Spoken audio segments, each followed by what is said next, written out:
Rundunar sojin Najeriya sun toshe wasu kafofin tsira ga 'yan Boko Haram inda suka yi masu ɓarin wuta suka masu lugudan wuta sun kashe da dama a wani yanki.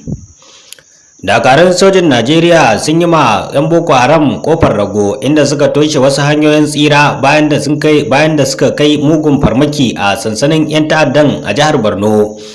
Dakarun sojojin Najeriya na ci gaba da ƙara ƙaimi wajen kai munanan hare-hare akan 'yan ta'addan Boko Haram a jihar ta Borno. Jami'an tsaron dai sun kai wasu hare-hare ne akan 'yan ta'addan da nufin kakkaɓe su domin kawo ƙarshen ayyukan ta'addanci da suke yi. Hare-haren dai sun yi nasara ne inda aka kashe 'yan ta'adda tare da kwato bindigogi da alburusai a hannunsu bayan da aka gwabza wani mummunan fada tsakaninsu da 'yan bindigan. Dakarun sojin Najeriya dai na rundunar Operation haɗin kai tare da haɗin gwiwar civilian JTF da sauran jami'an tsaro sun hallaka 'yan ta'addan Boko Haram da ISWAP a jihar Borno. Dakarun sojin Najeriya dai sun hallaka 'yan ta'addan ne 'yan kungiyar ISWAP guda 12 a wani jerin hare-hare da suka kai a jihar Borno. Idan ba manta ba a baya sojojin Najeriya sun sha alwashi sai sun kawo ƙarshen 'yan Boko Haram a wannan yanki, amma 'yan Najeriya suka yi ta cece-kuce akan tunanin cewa ba da gaske ba ne. Masani akan harkokin tsaro na yankin tafkin Chadi a arewacin Najeriya Zagazola Makama shine ya bayyana haka a shafin sa na X.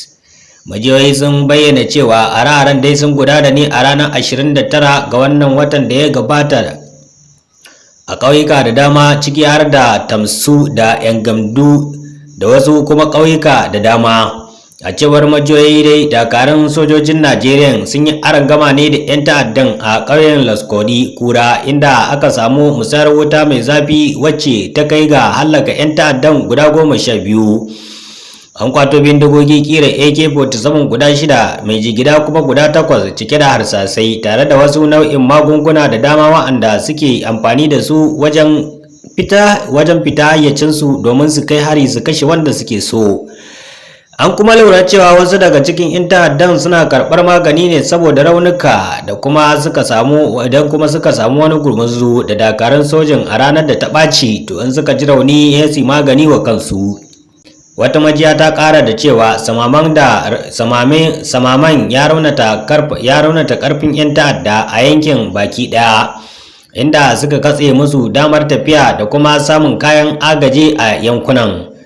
A watannin nan dai rundunar sojin Najeriya ta ƙara ƙaimi wajen kai hare-hare a cikin wannan ƙasa, yayin da suke kai hari sama da ƙasa arewa maso gabashin Najeriya, musamman ma a sansanonin 'yan ta'adda da ke cikin dajin Sambisa, tafkin Chadi da kuma tsaunukan Mandara.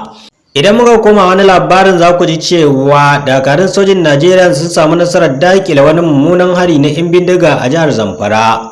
Sojojin Najeriya na rundunar Operation Fansar Yamma sun ragargaje wasu 'yan bindiga bayan da suka yi yunkurin farmakar su akan titin hanyar zuwa Gusau zuwa Tsafi.